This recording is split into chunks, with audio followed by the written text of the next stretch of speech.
Recently, you were just appointed to the Blueprint Commission, which is a statewide task force to reform the juvenile justice system. Can you tell us a little bit more about that? What that entails? Sure. I'm very proud to be a member of the Blueprint Commission.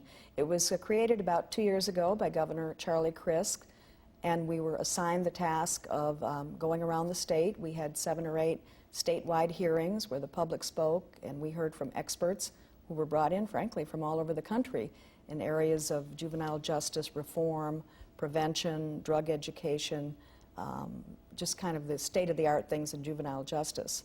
And then we commissioners, there were 25 of us, and there were 2 juvenile judges. I was one, and Judge Langer from Miami was the other. We sat down over a period of months and made recommendations to the governor and legislature.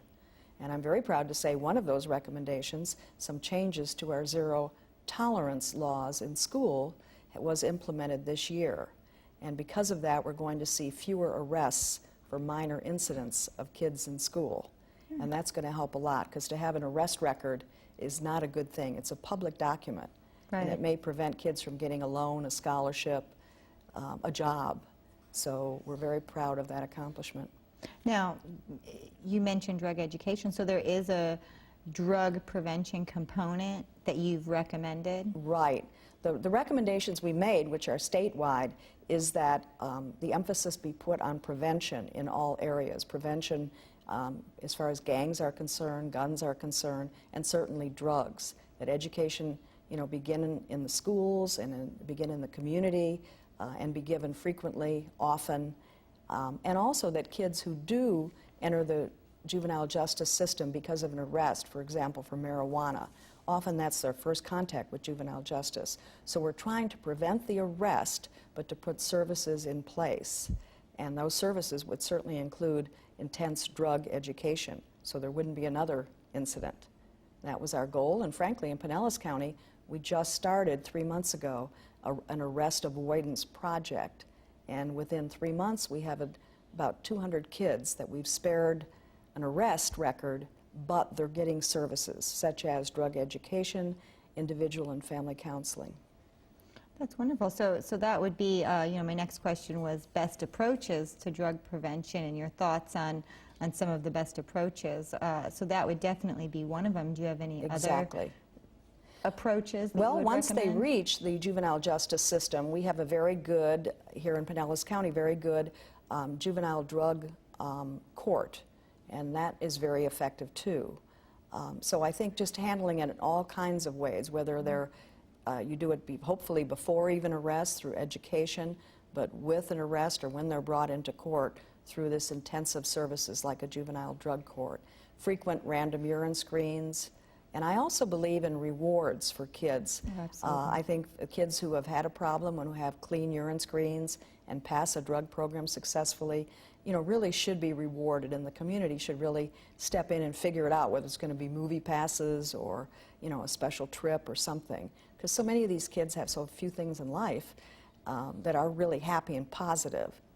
Positive reinforcement is really the best way to go. Many years ago, they used more of the punishment, but now, I think the positive reinforcement. That's what we're trying. You're exactly right.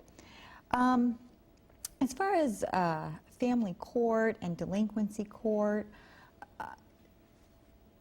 it's not drug court, but you run into so many cases that do involve drugs. Right.